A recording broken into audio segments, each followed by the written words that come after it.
Buen día. El día de hoy estaremos abordando el tema de la cicatrización patológica, específicamente la cicatriz hipertrófica y la queloide. Sabemos que la formación de una cicatriz va a ser parte crucial en la reparación del tejido de los mamíferos. Entonces, cualquier defecto en su resolución puede provocarnos una cicatrización patológica.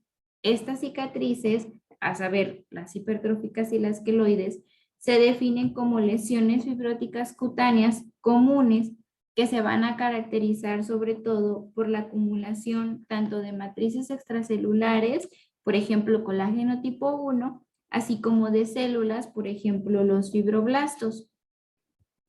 El crecimiento excesivo en este tipo de cicatrices va a estar controlado sobre todo por la inflamación que se da en la dermis reticular, porque va a haber un acúmulo de células inflamatorias y de fibroblastos, y esto va a activarnos una neovascularización y fibras de colágeno. Entonces, en la cicatrización hipertrófica, como lo podemos ver aquí en la imagen, donde se explica el mecanismo, vamos a tener que va a haber un menor número de células inmunitarias. Se fijan aquí, la cantidad de células no es muy grande. Esto va a provocarnos que, por ejemplo, la expresión de factor de necrosis tumoral alfa, la interleucina 1 y la interleucina 10, que como sabemos son citocinas inflamatorias, esté disminuido, dando como resultado pues una reacción inflamatoria más débil que en los queloides en este tipo de cicatrices. ¿Por qué? Pues por las diferencias en la intensidad de la frecuencia, por ejemplo, de la duración de la inflamación que se da aquí en la dermis reticular. El depósito aquí de colágeno pues va a ser mayor y aquí les puse esta pequeña tablita para que pudiéramos observar las características de una cicatriz hipertrófica. Normalmente van a tener una incidencia que va a ser muy frecuente, pero no tiene alguna predilección por un grupo étnico. Sin embargo, se van a desarrollar cuando ya hay una lesión previa en la dermis reticular, ¿ok? Y no van a tener predilección por algún sitio, no va a estar implicada la genética de las personas, pero la evolución cronológica de esta normalmente suele darse de 4 a 6 semanas después de la lesión. Los síntomas van a tener como características las cicatrices hipertróficas que tienen bordes elevados, un prurito moderado y sobre todo lo que la va a diferenciar de los queloides es que esta se va a circunscribir a los confines de la herida, es decir, no va a salir más allá de los bordes, como lo tenemos aquí en la imagen, no hay células fuera de donde está la lesión. Otra cosa que también caracteriza a las cicatrices hipertróficas es que pueden tener una regresión, sí pueden haber regresión en estas cicatrices, pero la contractura de las mismas va a ser frecuente. En cuanto a la imagen histológica, como les había comentado, las fibras de colágeno van a ser 7 veces mayor que en una cicatriz normal. Entonces van a tener cierta orientación paralela, van a ser estos haces de colágeno un poco más planos, aleatorios y tienen como un patrón ondulado, ¿ok? Aquí en esta imagen tenemos la clara ejemplo de cómo es una cicatriz hipertrófica, pero teniendo en cuenta que estas no salen de sus bordes, ¿ok? Ahora, en la cicatriz queloide, aquí sí ya la reacción inflamatoria va a ser más fuerte. Y los niveles, por ejemplo, de interleucina 1, de interleucina 6, de factor de necrosis tumoral alfa, aquí sí ya van a estar más elevados porque hay un mayor número de células inmunitarias. Y esto es lo que va a promover que haya una inflamación crónica en el queloide y a su vez es lo que hace que el queloide protruya más allá de sus bordes originales, ¿ok? Entonces, aquí en esta cicatriz, en el queloide, va a haber una gran cantidad de mastocitos, de linfocitos T y B y también de macrófagos tipo M2, los cuales se les ha asociado a la activación de fibroblastos, por ende, con la siguiente formación de colágeno. Entonces, aquí va a haber un acúmulo de colágeno mayor. ¿Ok? Los fibroblastos son más sensibles al factor de crecimiento transformante beta y en este tipo de cicatrices la densidad y la tasa de proliferación de este es mucho más alta que en una cicatrización normal y no se diga en una cicatrización hipertrófica. Entonces aquí la síntesis de colágeno va a estar 20 veces mayor porque hay un mayor número de células que lo están estimulando para que se produzca y sus haces van a ser incluso más gruesos, las fibras van a estar unidas de manera aleatoria en hojas laxas, igual con una orientación muy desordenada, como lo podemos ver aquí en la imagen histológica, no tienen un orden. Y, o sea, aquí en la imagen pues está el claro ejemplo de que están por fuera de la lesión. Dentro de las características del queloide, pues tenemos que van a tener una incidencia muy rara, pero a diferencia de las cicatrices hipertróficas, estos sí tienen cierta predilección por ciertos grupos étnicos y van a ser mucho más frecuentes en personas afroamericanas, en los asiáticos y en los hispanos, y de igual manera requieren una lesión previa. Por ejemplo, estas van a surgir del daño de la piel, como de heridas quirúrgicas, de quemaduras o de alguna perforación. Van a tener cierta incidencia, aparecer en partes del cuerpo. Por ejemplo, son muy comunes que salgan en el cuello, en el tórax, en los lóbulos de las orejas, los hombros y la mitad superior del dorso. En cuanto a la genética, se sabe, hay estudios que mencionan que es dominante autosómico con penetración incompleta y en cuanto a la evolución cronológica, va a tener un intervalo asintomático y estas pueden aparecer años después de que se produjo una lesión, por ejemplo, de una herida quirúrgica.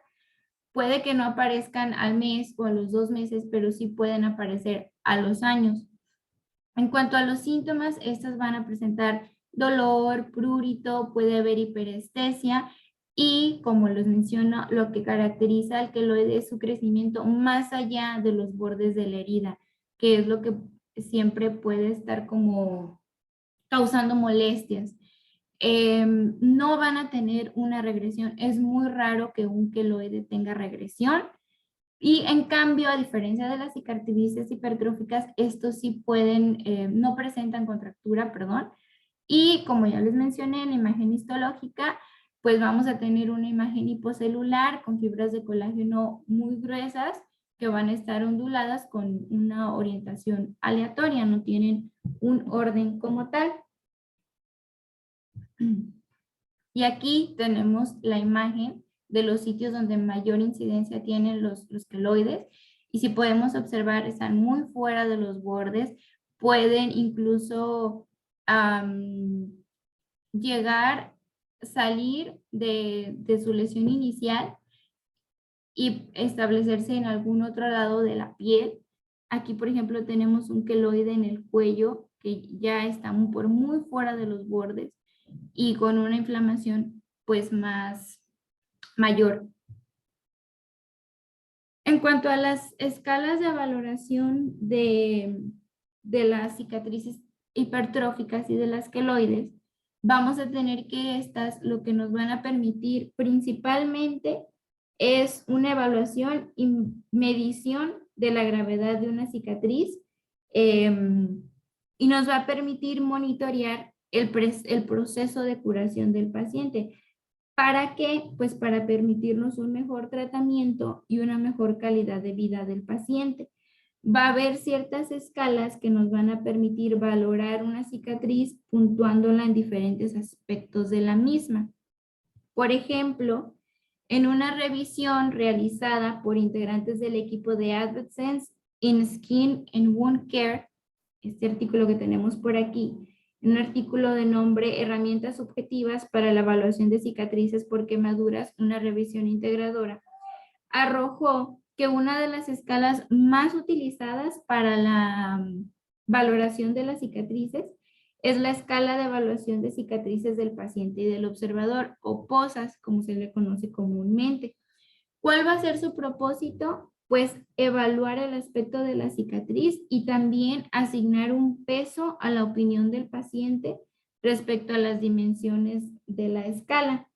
La escala va a constar la del paciente, porque se divide en dos, de 7 preguntas, que va a abordar acerca de el dolor que siente el paciente, si tiene picazón, sobre el color, la rigidez, el grosor, la regularidad de la cicatriz, y otra escala para la evaluación, para evaluar la opinión general del sitio de la cicatriz, ¿ok?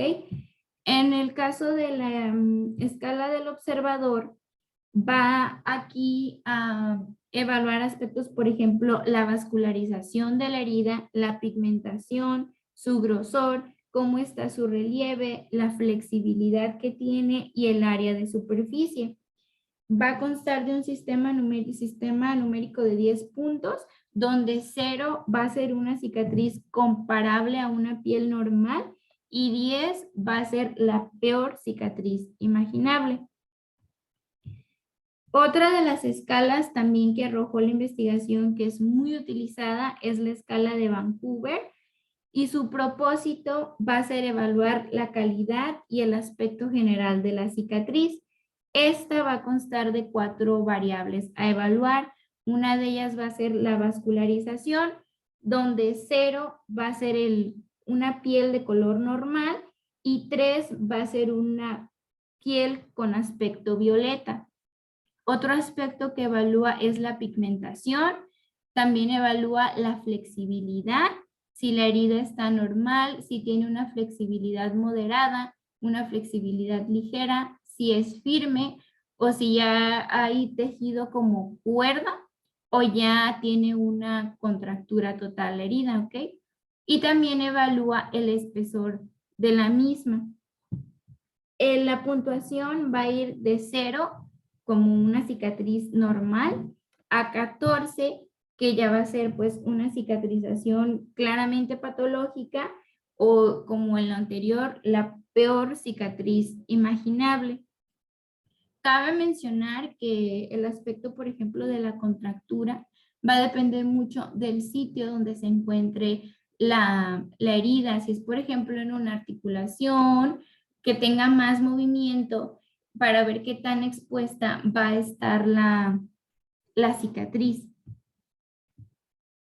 En el caso del tratamiento de las cicatrices patológicas, sobre todo, su propósito va a ser prevenir la cicatrización, que se haga peor de lo que ya está, ¿ok?